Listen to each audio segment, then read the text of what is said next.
Hoje, vamos observar as cenas bíblicas que mostram como Deus realiza a sua obra de salvação através de coisas que podem parecer insignificantes para nós. Deus realizou o grande milagre no Mar Vermelho com apenas um pequeno cajado de pastor. E ao ferir a rocha, ele fez uma fonte de água jorrar, provendo água para numerosos israelitas. A ferramenta usada naquela época não era um magnífico cetro de ouro ou um esplêndido cajado, mas sim um mero bordão. Deus realizou uma obra tão incrível com algo tão insignificante quanto isso.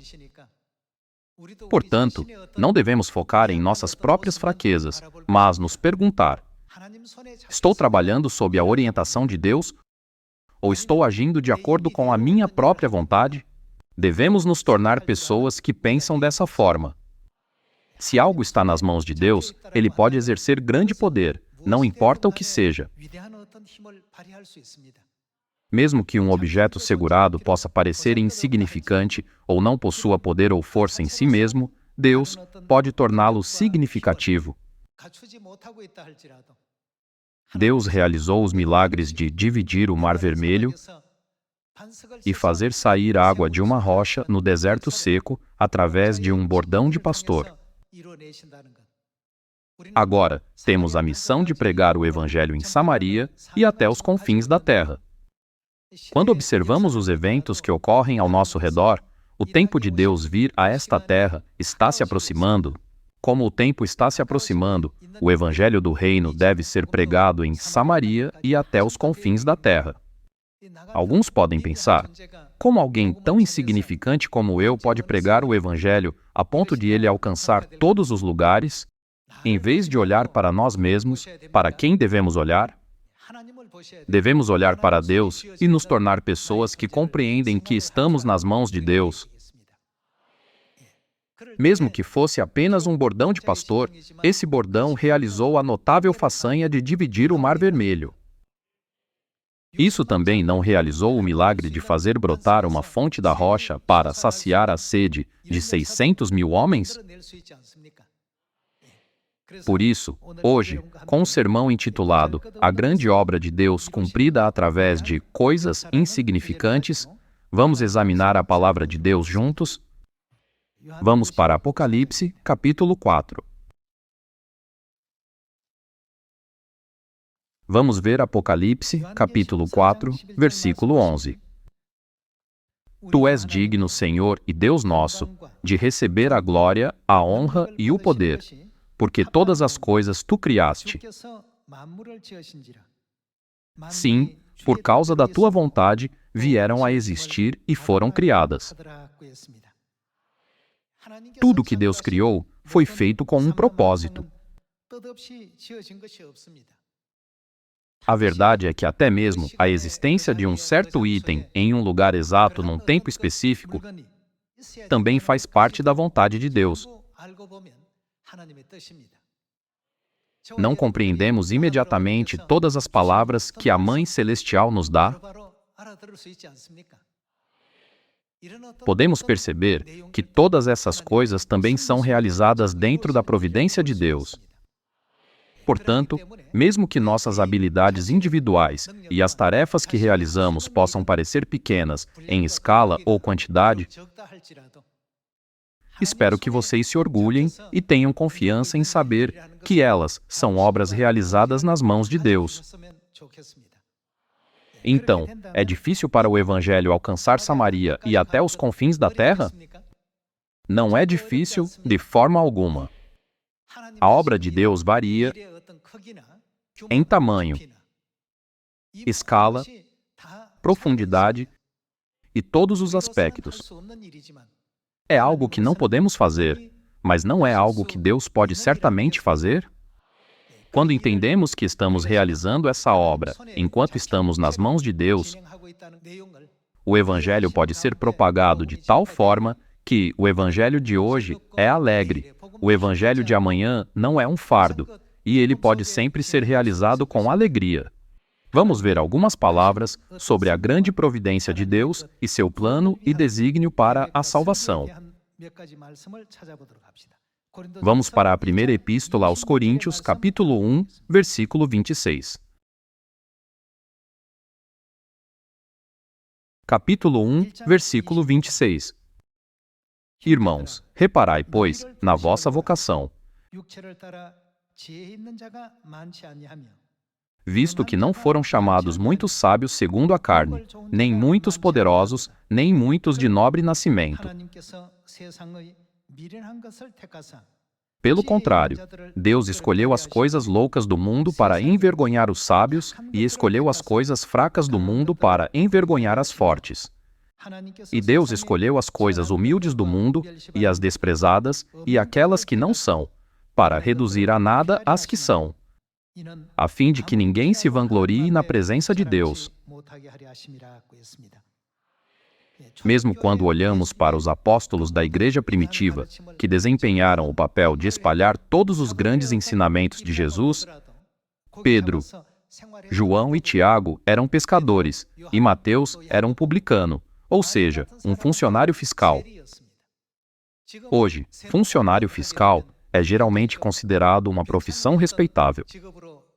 Porém, naquela época, os publicanos eram desprezados, porque seu trabalho envolvia coletar impostos de seu próprio povo e entregá-los a Roma. Foram essas pessoas que contribuíram para espalhar o Evangelho de Cristo em Samaria e até aos confins da terra. Por isso, podemos ver que Deus escolheu aqueles com pouca capacidade para conduzir a sua grande obra. Hoje, nós também estamos na mesma situação. Falhamos em muitas áreas, carecendo dos tipos de qualificações que as pessoas valorizam muito. Mesmo que nos falte em muitas coisas, nós amamos a Deus, temos fé nele e temos esperança no reino dos céus. Deus chama essas pessoas e as utiliza para se tornarem grandes figuras. Vamos continuar confirmando essas cenas. Livro dos Juízes, capítulo 15, versículo 14.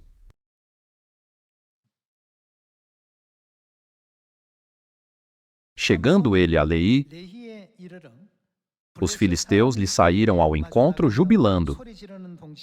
Porém, o Espírito do Senhor de tal maneira se apossou dele, que as cordas que tinha nos braços se tornaram como fios de linho queimados, e as suas amarraduras se desfizeram das suas mãos. Achou uma queixada de jumento ainda fresca à mão, e tomou-a, e feriu com ela 1000 homens. E disse, com uma queixada de jumento um montão, outro montão, com uma queixada de jumento feri 1000 homens. Tendo ele acabado de falar, lançou da sua mão a queixada. Chamou-se aquele lugar Ramateleí. Naquela época, os israelitas e os filisteus tinham uma relação tensa de longa data que foi passada de geração em geração. Sansão matou 1000 filisteus sozinho, sem uma espada ou lança adequada, que eram armas comuns naquela época. Ele derrotou 1000 homens com a queixada de um jumento morto. Sansão foi sem dúvida um homem que possuía uma força extraordinária dada por Deus. As ferramentas ou equipamentos que ele utilizou não eram espadas famosas no mundo.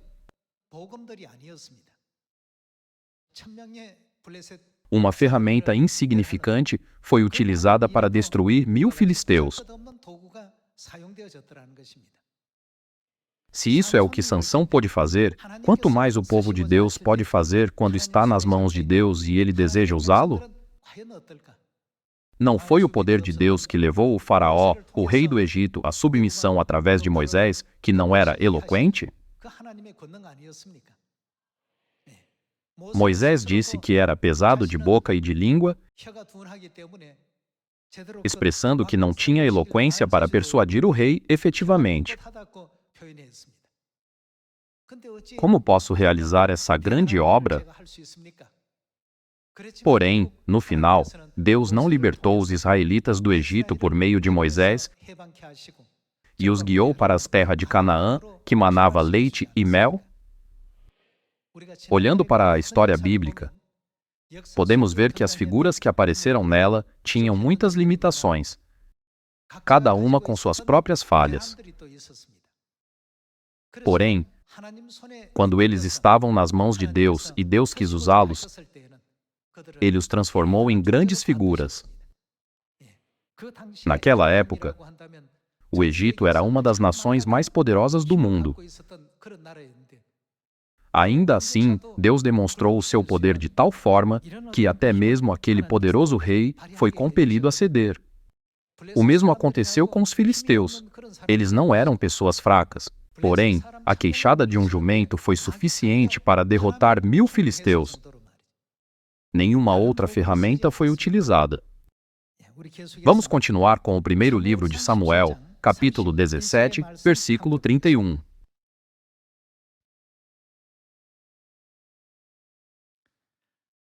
Vejamos o verso 31. Ouvidas as palavras que Davi falara, anunciaram-nas a Saul, que mandou chamá-lo. Davi disse a Saul: Não desfaleça o coração de ninguém por causa dele. Teu servo irá e pelejará contra o filisteu. Porém, Saul disse a Davi: Contra o filisteu não poderás ir para pelejar com ele, pois tu és ainda moço, e ele, guerreiro desde a sua mocidade. Respondeu Davi a Saul: Teu servo apacentava as ovelhas de seu pai, quando veio um leão ou um urso e tomou um cordeiro do rebanho. Eu saí após ele e o feri e livrei o cordeiro da sua boca. Levantando-se ele contra mim, agarrei-o pela barba, e o feri e o matei. O teu servo matou tanto o leão como o urso. Este incircunciso filisteu será como um deles, porquanto afrontou os exércitos do Deus vivo. Disse mais Davi: O Senhor me livrou das garras do leão e das do urso. Ele me livrará das mãos deste filisteu. Então disse Saul a Davi: Vai-te, e o Senhor seja contigo. Essa cena, que conhecemos tão bem, é aquela em que o rei Saul escolhe Davi para ser o guerreiro que iria para a batalha em nome de Israel. Todos os outros guerreiros experientes estavam se escondendo, tremendo com a mera visão da estatura de Golias, e nenhum deles ousou dar um passo à frente para lutar. Então, um jovem chamado Davi declarou que iria derrotar Golias.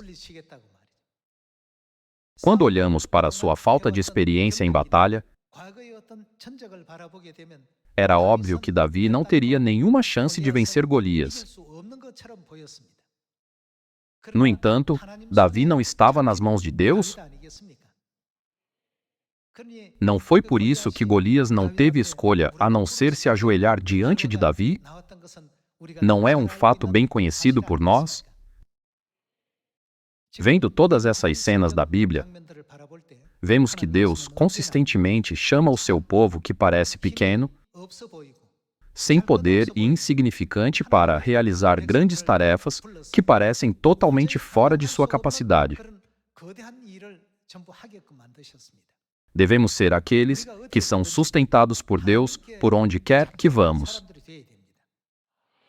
Somente então podemos nos tornar poderosos guerreiros, capazes de derrotar 1000 homens com apenas uma queixada de jumento como Sansão. Um jovem como Davi derrubou um gigante formidável como Golias, a quem ninguém ousava desafiar, com apenas uma funda. Devemos sempre considerar quem estava por trás de todas essas obras. No lugar de escolher os fortes, os sábios, ou aqueles com muitas posses neste mundo, Deus sempre realizou obras maravilhosas através daqueles que, apesar de carentes em muitos aspectos, sabem amar a Deus ter esperança no reino dos céus e guardar a fé em sua palavra. Deus disse que o evangelho seria pregado em Samaria e até os confins da terra. Não foi confiado a pessoas influentes, mas aos santos da igreja primitiva. Observando os membros da igreja primitiva quando Jesus ascendeu do Monte das Oliveiras, vemos que eles eram jovens, fracos e carentes. Socialmente, dificilmente havia membros com poder substancial. Porém, Deus deu a eles uma comissão. Ele lhes deu a oportunidade de pregar o evangelho. Para Deus, isso não seria nada. Ainda assim, Deus nos deu esta preciosa oportunidade de sermos abençoados e de receber o perdão dos pecados. Ide a Samaria e aos confins da terra e salvai-os. Salvar almas que estão morrendo é o maior ato de bondade, não é? Para essa obra, Deus não chama apenas pessoas como o apóstolo Paulo, que são excepcionalmente habilidosas na pregação. O ponto é, quem está na mão de Deus? Eu quero ser segurado. Eu também quero ser segurado. O mesmo vale para nossos membros no exterior. Todos devem estar na mão de Deus. Somente então nossas pequenas habilidades serão ampliadas 100 ou até 1000 vezes, e obras inimagináveis acontecerão. Por outro lado, aqueles que vão pensando, eu devo fazer tudo com minhas próprias habilidades, não alcançarão resultados proveitosos, mesmo que comecem com talentos excepcionais. A queixada de um jumento nas mãos de Sansão era insignificante, porém, ela conseguiu um grande feito. O bordão na mão de Moisés era apenas um bordão de pastor. Porém, ele dividiu o Mar Vermelho. Fez parte das obras incríveis que aconteceram durante os 40 anos no deserto. Seja a queixada de um jumento, o bordão de um pastor ou o cetro de um rei, a ferramenta em si não tem significado. Porque Deus pode realizar qualquer coisa com o que Ele escolher. Por esta razão, Deus nos ordena: amarás o Senhor, teu Deus, de todo o teu coração, de toda a tua alma e de todo o teu entendimento. Este é o grande e primeiro mandamento. É claro, nossas habilidades individuais são importantes, mas eu sinceramente peço mais uma vez que mantenham seu amor por Deus mais profundamente e realizem o Evangelho junto com Deus. Neste momento, guerras estão ocorrendo entre a Rússia e a Ucrânia, e entre o Irã e Israel. Há também países enfrentando guerras civis, como Mianmar, Sudão, Iêmen, Etiópia, República Democrática do Congo e Somália. Essas guerras civis estão ocorrendo continuamente agora. Porquanto se levantará nação contra nação, reino contra reino. Como Jesus ensinou, o mundo se encontra nessa situação. Ele também disse, e haverá fomes e terremotos em vários lugares. Se você comparar os preços dos grãos antes da guerra na Ucrânia com os de agora, há uma grande diferença. Portanto, o número de pessoas que sofrem de fome por falta de alimentos está aumentando tremendamente. Há fomes por causa das secas causadas pela falta de chuva, mas também devido aos efeitos posteriores da guerra, há muitos casos ao redor do mundo onde as pessoas não podem comer ou se vestir adequadamente, além de várias doenças desconhecidas. Vemos que existem muitas situações no mundo ainda piores do que a Covid-19. Por isso, podemos compreender. Esta época realmente requer a ajuda urgente do pai e da mãe. Não é esta a época profética em que devemos informar todas as pessoas do mundo sobre a verdade da Páscoa da Nova Aliança, através da qual a salvação de todos esses desastres é prometida? Vamos dar uma olhada no livro do Êxodo, capítulo 12. Êxodo, capítulo 12, versículo 11. Desta maneira o comereis: lombos cingidos, sandálias nos pés e cajado na mão. Comê-lo-eis à pressa. É a Páscoa do Senhor. Porque naquela noite passarei pela terra do Egito e ferirei na terra do Egito todos os primogênitos, desde os homens até os animais. Executarei juízo sobre todos os deuses do Egito. Eu sou o Senhor. O sangue vos será por sinal nas casas em que estiverdes. Quando eu vir o sangue, passarei por vós. E não haverá entre vós praga destruidora, quando eu ferir a terra do Egito. Este dia vos será por memorial, e o celebrareis como solenidade ao Senhor. Nas vossas gerações o celebrareis por estatuto perpétuo. Quando pregamos as palavras de Deus às pessoas do mundo, elas perguntam: se eu comer um pedaço de pão e beber um cálice de vinho, será que o desastre realmente não vai me atingir?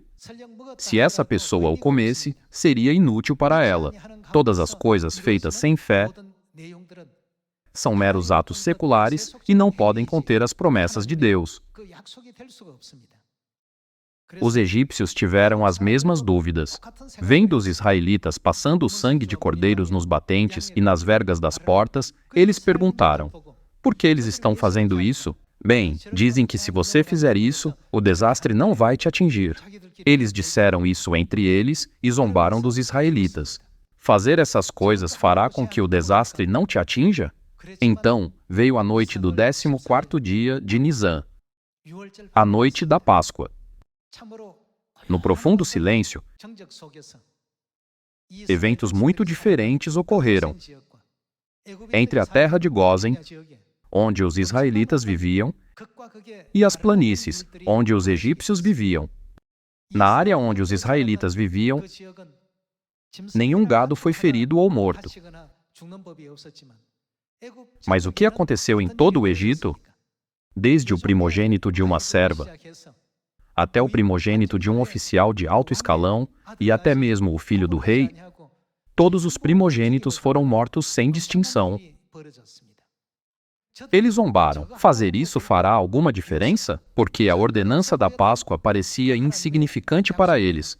Porém, ela demonstrou imenso poder aos israelitas, como Deus prometeu. Irmãos e irmãs, muitas pessoas no mundo olham para a obra que estamos fazendo e se perguntam: o mundo realmente mudará apenas porque eles fazem essas coisas? Mas quem está realmente realizando essa obra? Fomos chamados para participar da obra que Deus está realizando, servindo juntos como colaboradores. Quando pregamos sobre a Páscoa, o sábado, a Mãe Celestial e o Pai Celestial, não estamos pregando a mensagem do Evangelho ao mundo que se afastou de Deus, dizendo: voltem para Deus? Volte para Deus e será salvo, você e a sua casa. Além disso, vocês desfrutarão da eterna felicidade e bênçãos no reino dos céus. Essa é a mensagem que estamos pregando. Não devemos apenas dizer: já que o dia de repouso é no sábado, devemos guardá-lo. Pelo contrário, através dessa observância, devemos guiá-los de volta a Deus para que a fé e o coração deles cresçam e, no final, os levem ao eterno reino dos céus. Os soldados egípcios se perguntaram: por que eles estão passando o sangue de um cordeiro nos batentes e na verga das portas de suas casas? Quando eles tiveram o pensamento errôneo, essas ações poderiam realmente evitar um desastre? Deus cumpriu a sua promessa. Um ato de fé que parecia insignificante para eles produziu um resultado totalmente distinto e surpreendente, não é?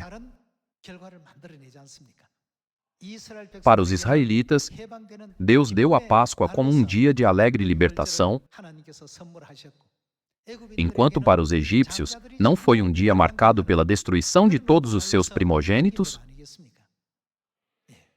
Mesmo que alguém pareça pequeno, insignificante e fraco, Deus diz que quando você honra esse pequenino, ou até mesmo oferece um copo de água fria a ele, é como se você estivesse fazendo isso para Deus, não é?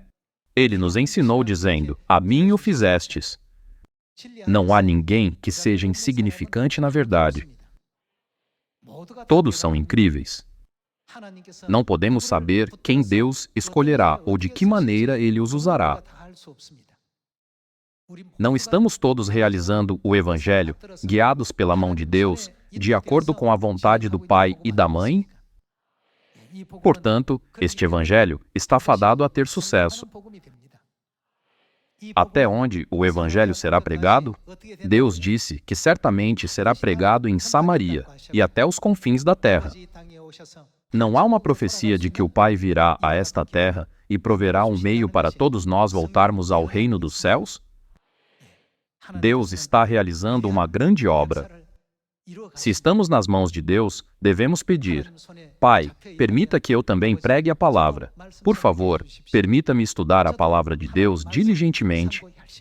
Por favor, permita-me apoiar nossos membros e torcer pelo Evangelho da Nova Aliança através de uma oração sincera. Eu não sei nada, eu sou falho. Eu realmente não sou mais do que a queixada de um jumento, mas quero estar nas mãos do pai e da mãe. Para o Evangelho, por favor, graciosamente me use em qualquer lugar, de acordo com a sua vontade. Às vezes como Sansão, às vezes como Salomão, às vezes como Josué, às vezes como o apóstolo Paulo, às vezes como Pedro, em qualquer lugar, em qualquer papel e em qualquer dever, eu sempre quero permanecer em Deus. Eu quero ficar do seu lado. Com essa fé, tudo o que precisamos fazer é agir de acordo com o que o pai e a mãe nos instruíram. Se nos disserem para descansar, então descanse. Se nos disserem, vamos dar tudo de nós, então trabalhem diligentemente. Se nos disserem para estender o nosso bordão em direção ao Mar Vermelho, nós apenas precisamos fazer isso. Quando ele diz, estende-o, não devemos dizer, não posso porque tenho um ombro duro. Se sentir dor no braço direito, você pode estender o braço esquerdo em vez disso. Sempre que Deus nos ordenar a fazer algo, lembrem-se, assim fez Noé, consoante a tudo o que Deus lhe ordenara. Eu espero que fazendo isso, nós certamente voltemos ao reino dos céus. Hoje, refletimos sobre as palavras, a grande obra de Deus cumprida através de coisas insignificantes. Para aqueles que vão para o exterior para pregar o Evangelho, que a sua jornada esteja com Deus e que colha resultados graciosos. Para aqueles que ficam na Coreia, que vocês também possam colher abundantes e lindos resultados. Com isso, eu gostaria de concluir o sermão. Obrigado.